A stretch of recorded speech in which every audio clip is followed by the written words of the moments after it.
So hi everyone, this is Vikas Gupta and you are watching my channel morning batch. बच्चों, आज जो हम लोग लेके आए हैं वो है क्लास 10th का chapter number 5, periodic classification of element. ये केमिस्ट्री का एक चैप्टर है। इसको हम लोग समझते हैं, पीरियोडिक क्लासिफिकेशन ऑफ एलिमेंट्स। देखिए, क्लासिफिकेशन का क्या मतलब होता है। क्लासिफिकेशन मतलब एक ग्रुप या कैटेगरी में रख देना। ठीक है, जैसे कि आप अपने कुछ घर पे सामान वगैरह रखते हो, जैसे सारे बुक्स एक जगह रखते हो, सारे कॉपीज एक जगह रखते हो, स्टेशनरी के सारे सामान एक जगह रखते हो। ठीक है, तो उसी तरीके से आपको ईज़ी पड़ता है कोई भी चीज़ खोजने के लिए। तो एक प्रॉपर्टी है ना, जैसे आप क्या करोगे, सारे टूथपेस्ट ब्रश वो आप बाथरूम में रखोगे, किताब को अभी आप अपने ड्रॉअर में रखोगे। ठीक है, खाने पीने का सामान किचन में रखोगे, तो आपको क्या होगा, ढूंढने में आसानी मिलेगा कि आपको खाना कहाँ से लेना है और बुक्स कहाँ से लेना है। उसी तरीके से पीरियोडिक क्लासिफिकेशन एलिमेंट्स में ये हुआ बच्चों कि जो आपके एलिमेंट्स थे, मोर देन 100 प्लस एलिमेंट्स हैं। तो अब ये था कि सारे एलिमेंट्स को ऑर्गेनाइज करना बहुत ही मुश्किल काम हो रहा था साइंटिस्ट को, क्योंकि सबकी प्रॉपर्टी डिफरेंट थी। तो उन्होंने कुछ ऐसा सजेशन प्रपोज किया कि हम जो एलिमेंट्स हैं ना बच्चों, उनको हम ऑर्गेनाइज करें किसी ग्रुप में। ठीक है, according to this similar properties, according to properties कह लो आप। मतलब कुछ प्रॉपर्टी सिमिलर होंगी कुछ एलिमेंट्स की, तो उनको एक जगह रख दिया। कुछ अदर की डिफरेंट होगी तो उनको अदर जगह रख दिया। ठीक, तो एक पैटर्न आपका प्रिडिक्ट हो जाता था एलिमेंट्स के बीच में कि उनकी प्रॉपर्टी क्या है, और फ्यूचर में आने वाली एलिमेंट्स को भी आप प्रिडिक्ट कर सकते थे। ठीक, तो इसलिए साइंटिस्ट लोगों ने एक सजेशन दिया। तो ये आपका बैकग्राउंड था। तो अब क्या हुआ कि शुरुआत में कुछ साइंटिस्ट थे जिन्होंने अपना सजेशन दिया या क्लासिफाई किया। तो मैं यहाँ लिख दूं अर्ली अटेम्प्ट्स। ठीक है, ये भी आपका पूछता है बोर्ड में कि क्या थे अर्ली अटेम्प्ट्स, या उनको आप समझाइए क्या उनके ड्रॉबैक थे। तो पहला जो अटेम्प्ट बच्चों जो ट्राई किया था वो थे एक साइंटिस्ट डोबर्नियर। ठीक है, डोबर्नियर, डोबेरनियर। तो इन्होंने अपना एक स्ट्राइड दिया था। ट्राइड का मतलब समझते हो, तिकड़ी, तीन की ग्रुप। तो इन्होंने अपना ट्राइड दिया था। तो इन्होंने क्या किया बच्चों की, ऐसे 3 एलिमेंट्स को इन्होंने ऑर्गेनाइज कर दिया। ठीक है, element number 1, element number 2, element number 3। ठीक है, ऐसे इन्होंने 3 ग्रुप्स प्रपोज किए और देखा कि ये तीनों की प्रॉपर्टी लगभग सिमिलर है। ठीक है, तो अगर मान लीजिए एग्जाम में पूछ लेता है कि डोबर्नियर ट्राइड क्या था, तो आप बता सकते हो कि जब 3 एलिमेंट को हम एटॉमिक मास के इंक्रीजिंग ऑर्डर में रखते हैं। ठीक है, तो जो मिडिल एटॉमिक मास होता है मिडिल एलिमेंट का, वो होता है average of the mass of the other 2 element. आप लिख सकते हो कि when 3 elements are written, when 3 elements are written in increasing order of the atomic mass, बढ़ते हुए क्रम में जब इन्होंने रखा, इन increasing order of atomic mass, तो बच्चों उन्होंने क्या ऑब्जर्व किया, व्हाट वाज द ऑब्जर्वेशन।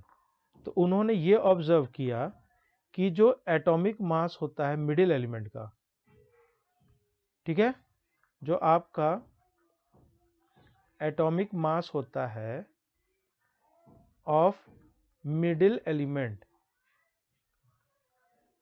वो एवरेज होता है। वो क्या ऑब्जर्व किया कि वो होता है बच्चों average of other elements, average of, average mass लिख लो, average mass of other 2 elements. ठीक है, मतलब जैसे ये मान लीजिए आपका ट्राइड हो गया, ट्राइड में समझ रहे हो, तिकड़ी, तीन का ग्रुप। तो जो सेकंड का जो मास था बच्चों, सेकंड का, वो था पहले का मास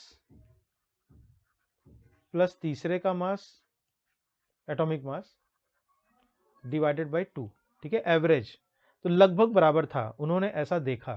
तो इस तरीके से उन्होंने अरेंज किया, तो देखा कि ऐसे ग्रुप बनाया कि जैसे कैल्शियम हो गया, स्ट्रॉन्शियम हो गया, बेरियम हो गया, ठीक है। इसके मास को मैं लिख दूं, ये लगभग 40 होता है, ये 87 और ये 137, ठीक है। एक ग्रुप जैसे मान लीजिए ये बना लिया उन्होंने, एक ट्राइड ये बना लिया, दूसरा जैसे क्लोरीन, ब्रोमीन, आयोडीन, ठीक है। इसका देखा जैसे 35.5 ये एटॉमिक मास है, 79.9 और ये हो जाएगा 126.9, ठीक है। एक ग्रुप जैसे ये बना लिया। तो इन्होंने देखा कि जो मिडिल वाला एलिमेंट है ये स्ट्रॉन्शियम, उस कैल्शियम और बेरियम का है एवरेज, और ये ब्रोमीन जो है क्लोरीन और आयोडीन का है, ठीक है। आप इसको क्रॉस चेक भी कर सकते हो, जैसे कि मान लीजिए मैं पहले वाले के एग्जांपल ले रहा हूँ, ठीक है, कैल्शियम वाले का ना। तो देखिए कैल्शियम का एवरेज निकालिए 40 प्लस 137 डिवाइडेड बाई 2, देखिए नियरली आएगा ये 177/2, तो ये बच्चों हो जाएगा 2 8 ज़ा 16 और फिर 2 8 ज़ा 16, ठीक है। ये देखिए नियरली, मैं ये नहीं कह रहा हूँ एग्जैक्ट है, नियरली 87 के बराबर था। इसी तरीके से आप इसका भी निकाल लो, तो जो ब्रोमीन का जो एटॉमिक मास है वो क्लोरीन और आयोडीन का भी एटॉमिक मास के एवरेज के बराबर होगा, ठीक है। तो ये सब तो सही चल रहा था। तो देखिए एग्जाम में हमेशा ये पूछता है किसी भी साइंटिस्ट के एक्नॉलेजमेंट को कि क्या था वो। तो एक तो डेफिनेशन पूछता है, उसकी खासियत पूछता है, तीसरा आपको पूछता है ड्रॉबैक, ठीक है, क्यों वो फेल हुआ। तो इसका ड्रॉबैक जैसे मान लीजिए पूछ लिया, अभी तो इतना अच्छा अरेंज इन्होंने किया था, तो उसके बाद ये क्यों नहीं यूजफुल हुआ। तो इसका ड्रॉबैक आप लिखोगे कि इस तरीके से इन्होंने बस बहुत ही कम 3 ग्रुप दिखाया, ठीक है, तो लिमिटेड है, बाकी एलिमेंट्स के लिए एक्सप्लेन नहीं कर पाए। तो आप लिखोगे ही आइडेंटिफाइड ओनली 3 ट्राइड्स, ही आइडेंटिफाइड ओनली 3 ट्रायड्स, ठीक है। तो बाकी का क्या, तो बाकी का इन्होंने जस्टिफिकेशन नहीं दे पाया, ठीक है। तो इसके बाद आए, अब दूसरे साइंटिस्ट आए, दूसरे साइंटिस्ट का नाम था न्यूलैंड, ठीक है, न्यूलैंड। उन्होंने अपना प्रपोज किया Newland law of octave, Newland law of octave, ठीक है, ऑक्टेव मतलब 8 के ग्रुप को। तो इन्होंने जो प्रपोज किया वो देखा बच्चों कि जब एलिमेंट्स को इंक्रीजिंग एटॉमिक मास को रखा जाए, तो उन्होंने देखा कि हर 8th एलिमेंट का प्रॉपर्टी सिमिलर है किसके, फर्स्ट एलिमेंट के, ठीक है। तो इसको आप लिखना चाहो तो लिख सकते हो, अगर लॉ पूछा तो आप लिखो ही अरेंज्ड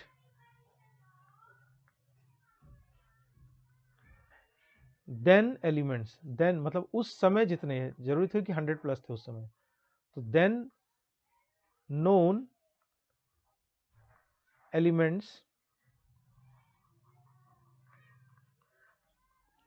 इन इंक्रीजिंग ऑर्डर, ठीक है, मतलब कि बढ़ते हुए क्रम में। तो इंक्रीजिंग ऑर्डर ये मैं मार्क कर दूं, एटॉमिक मास, एटॉमिक मास, ठीक।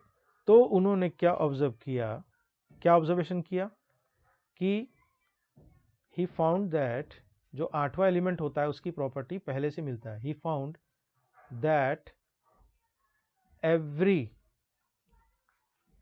8th एलिमेंट, ठीक है, every 8th element property is similar to the first element, is similar to first element। Music वगैरह में देखोगे कि जो टोन्स होते हैं सारे गा म प ध नी, देखिए 1 2 जो म्यूजिक नोट्स होते हैं इंडियन सिस्टम में 1 2 3 4 5 6 7 8 1 2 3 4 5 6 7 फिर देखिए 8। तो सारे गामा पादा नी सा। तो आपका देखिए फर्स्ट और एट्थ टोन म्यूजिक नोट क्या हो रहा है, रिपीट हो रहे हैं, इसीलिए हम लोग इसको ऑक्टेव भी बोलते हैं। क्लियर। तो जो आपके ये तो एक जनरल इंफॉर्मेशन थी। अब देखिए इन्होंने क्या किया था, जैसे मैं कुछ एलिमेंट्स को लिख दूं जो इन्होंने मेंशन किया था। तो वो था बच्चों हाइड्रोजन जैसे हो गया, lithium, beryllium, boron, carbon, nitrogen, oxygen, fluorine, sodium, magnesium, aluminium, इसी तरह बहुत सारे एलिमेंट्स किया था। अब आप लिथियम को देखिए, लिथियम क्या हो जाएगा 1 1 2 3 4 5 6 7 8। तो मैंने क्या बताया था, every eighth element property similar to first element. तो लिथियम फर्स्ट पे है और सोडियम एट्थ पे है। तो उन्होंने इंटरप्रेट किया कि जो प्रॉपर्टीज है of lithium is similar to that of sodium. ठीक है, ये इन्होंने प्रेडिक्ट किया और पाया कि ये सही बात है। सिमिलरली बेरिलियम और मैग्नीशियम की भी वही बात कहानी थी। Similarly the properties of beryllium is similar to that of magnesium. ठीक है, ये मैंने 2 ब्लॉक बना लिया, इससे आप बता सकते हो कि दोनों की प्रॉपर्टीज क्या थी, सिमिलर थी। ठीक है, कि जो फर्स्ट अगर increasing order of atomic mass रखेंगे तो फर्स्ट और एट्थ एलिमेंट कोई भी, लिथियम उठा लिए तो लिथियम का एट्थ एलिमेंट सोडियम है, बेरिलियम उठा लिए तो उसका एट्थ एलिमेंट मैग्नीशियम है। तो उन दोनों की प्रॉपर्टी क्या हो गई, सिमिलर थी।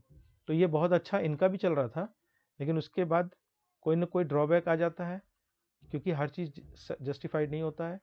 तो आपका जैसे एग्जाम में पूछ लेगा न्यूलैंड लॉ ऑफ ऑक्टेव क्या था, give Newland law of octave mention with example. तो आप न्यूलैंड लॉ ऑफ ऑक्टेव बता देना, ठीक है, और एग्जांपल बता देना। मान लीजिए आपसे पूछता है, ये भी एक नंबर पूछता है कि ड्रॉबैक क्या था। ठीक है, तो ड्रॉबैक आप लिख सकते हो कि बच्चों इनका सबसे बड़ा ड्रॉबैक था कि जो इनका लॉ था ना, वो एप्लीकेबल था केवल कैल्शियम तक। लॉ तो हमेशा के लिए सही होना चाहिए, लेकिन इनका जो लॉ था वो एप्लीकेबल था अप टू कैल्शियम। ठीक है, अप टू कैल्शियम।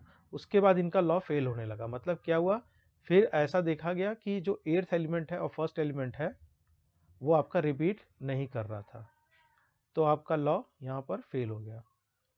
ठीक है, तो आप बता सकते हो कि जो फ्यूचर एलिमेंट्स थे डिड नॉट फिट, जो और भी एलिमेंट्स खोजे गए तो future elements did not fit